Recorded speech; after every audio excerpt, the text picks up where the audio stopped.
chegou a hora da nossa reportagem especial.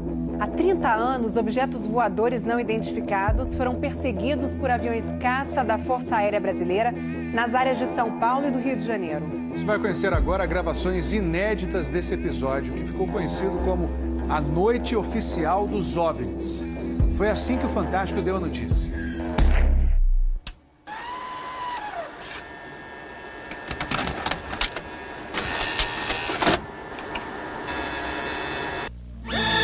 Esta semana, altas autoridades militares do Brasil admitiram publicamente pela primeira vez ter visto objetos voadores não identificados, os OVNIs. O próprio ministro da Aeronáutica, Brigadeiro Moreira Lima, deu a entrevista para informar que pilotos das bases de Santa Cruz, no Rio de Janeiro, e de Anápolis, em Goiás, chegaram até a perseguir e a ser perseguidos pelos objetos voadores não identificados na região de São José dos Campos, sobre o Vale do Paraíba, e trechos do estado do Rio de Janeiro. Eram 21 OVNIs, segundo os militares, que ficaram mais de 3 horas sobrevoando o território brasileiro na noite de segunda e madrugada de terça-feira. Toda vez que é detectado algum objeto não identificado, evidentemente há um processo bastante eficiente de verificar se foi alguma aeronave que está voando sem um plano de voo aprovado, etc. Mas quando se comprova que é algo diferente, as aeronaves então são acionadas. O que ocorreu foi que os radares detectaram vários objetos não identificados. Veja agora, minuto a minuto, o que aconteceu naquele 19 de maio. Às 8h30 da noite, um ponto luminoso é avistado pelo controlador de tráfego aéreo na torre do aeroporto de São José dos Campos, São Paulo.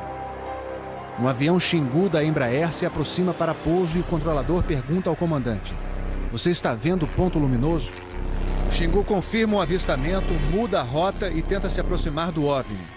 Quem estava no comando do avião era o coronel Osiris Silva, que voltava de Brasília depois de tomar posse como presidente da Petrobras.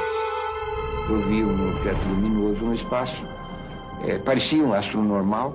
Eu voei na direção dele e após 5, 6 minutos de voo, fiquei com a impressão de que ele começou a esmaecer, a perder a intensidade e o brilho. 9h14 da noite. O controle de radar de São Paulo registra sinais sem identificação. 9h20. O controle aéreo em Brasília confirma a presença de objetos voadores não identificados. 10h23. O primeiro jato F-5 decola da base aérea de Santa Cruz, no Rio de Janeiro. Ele carrega armamento de guerra pronto para ser acionado. 10h45. O radar da base aérea de Anápolis, em Goiás, detecta sinais no radar. Um Mirage também armado decola em busca dos OVNIs. 11h15 da noite. O piloto do primeiro F-5 a entrar em ação avista um ponto luminoso e começa a perseguir o objeto voador não identificado. Nosso objetivo justamente era esse, se aproximar e identificar. Nós não conseguimos nem nos aproximar, muito menos identificar. 11h17. Mais um Mirage decola da base de Anápolis para perseguir os objetos. 11h20. O caça F-5 recebe pela primeira vez um sinal no radar de bordo confirmando a presença do objeto não identificado à sua frente. 11h36. O terceiro Mirage sai da base de Anápolis, mas não consegue contato visual com os OVNIs. Naquela noite, 5 jatos da Força Aérea foram acionados e retornaram sem conseguir se aproximar dos objetos. Os radares do Sindacta em Brasília registraram um total de 21 sinais desconhecidos no céu do Brasil. O grande personagem dessa história foi o controlador de voo que estava na torre de São José dos Campos. O sargento Sérgio Mota da Silva, que aparece nessa foto tirada na torre de São José poucos dias depois do incidente, foi quem deu o primeiro alerta sobre OVNIs. 30 anos depois, Sérgio, que hoje é controlador de voo civil, deu a primeira entrevista para uma TV. Ele preferiu não mostrar o rosto. Tem alguma coisa aqui no setor noroeste de São José? Um farolzinho por lá? Eu estou olhando bem, o bicho está parado. Quem sobe, quem desce, vai para a esquerda e para a direita. Está paradinho lá. Não estou olhando, não é estrela não. É um farol. A olho nu parecia um avião. Quando coloquei no binóculo para observar, é que eu vi que ele era extremamente cintilante, multicolorido. Tinha vermelho, azul, branco, lilás, um monte de cores, com uma certa predominância do laranja, mas ele era muito bonito. O controlador pediu ao avião Xingu para tentar avistar o objeto. Eu expliquei a ele onde estava o objeto, pedi a ele que se ele tivesse avistamento, ele me informasse. Permanece com ele à vista? Assim, nós temos a ponta vista. Ele é bem visível, poderia descrevê-lo? É uma estrela grande.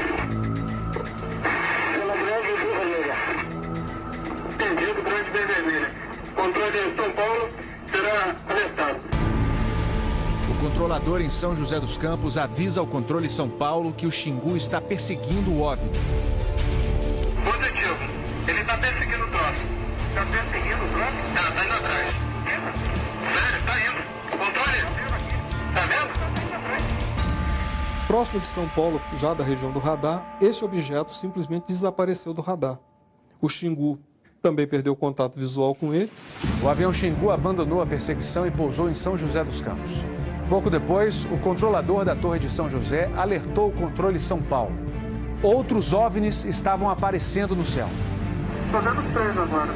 São 3 luzes. Mas parecem estrelas. Mas o radar não pega estrelas. O que é isso? Você observa alguma mudança de cor, alguma coisa? Pode ser. Aí movimento, né? Rapaz, eu não sei. Pra mim, olha aqui, tá parecendo uma estrela. Mas só que muda de cor bonita, rapaz. Tá vermelho, amarelo, branco. Tá dando um monte de coisa. Pô, tão barato isso aqui. Deve ter uns créditos por aqui já pelas contas que eu tô fazendo aqui. Ainda bem que vocês estão vendo também. Senão eu ia pensar que eu tô ficando doido. Pô, rapaz, tô arrepiado, meu irmão. Só 2 pontos brancos afastados mais baixos. Estão entrando no alinhamento da pista, além da cidade. Tem 2 altos aqui no alinhamento da pista e tem mais uns 2 ou 3 embaixo, quando baixo agora. Continuam se movimentando. Coisa linda, meu irmão. Pô, tá ficando bom esse negócio, viu? Tá ficando bom, né?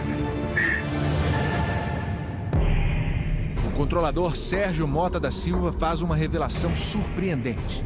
Ele tentou fazer contato com os OVNIs usando as luzes de balizamento da pista de pouso. Se eu aumentava o brilho do balizamento das luzes do balizamento, aliás, eles se afastavam. E se eu diminuía a intensidade das luzes do balizamento, eles se aproximavam.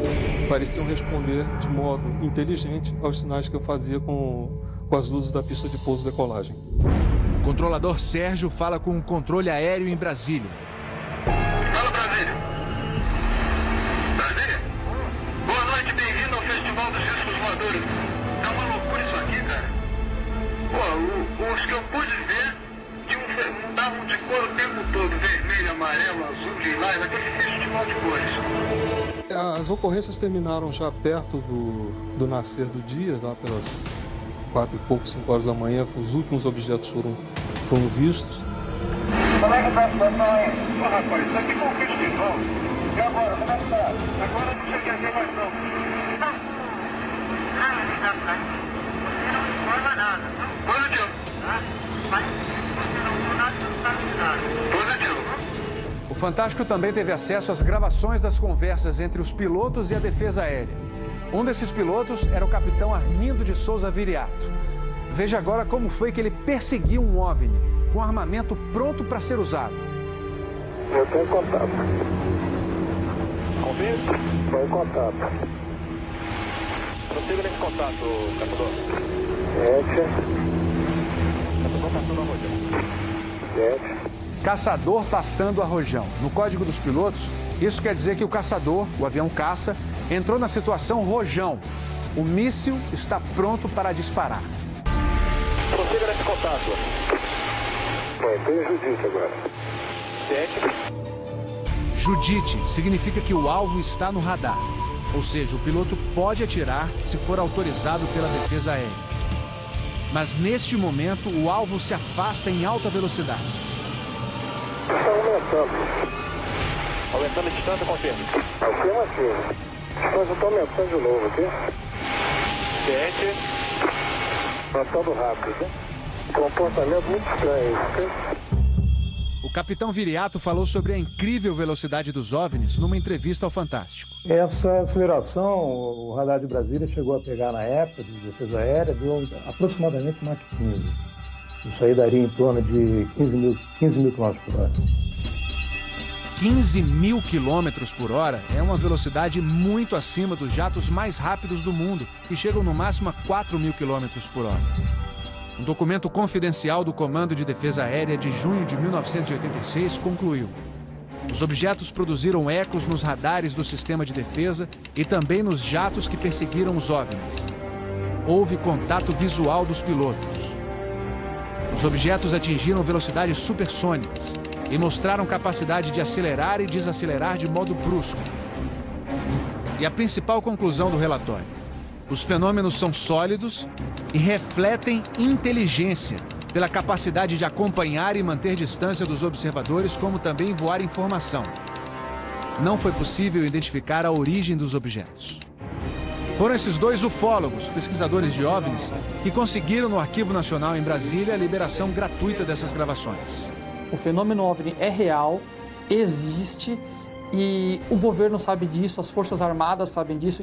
Essa documentação sendo exposta para o público permite que as pessoas entendam que isso não é brincadeira. Não tem como a gente falar que seriam naves extraterrestres, né? Eram objetos voadores não identificados. Não podemos dar qual a procedência deles, qual a origem. É alguma coisa inexplicável do nosso ponto de vista tecnológico à época e mesmo ainda hoje. Brasília? Boa noite, bem-vindo ao Festival dos Discos Voadores.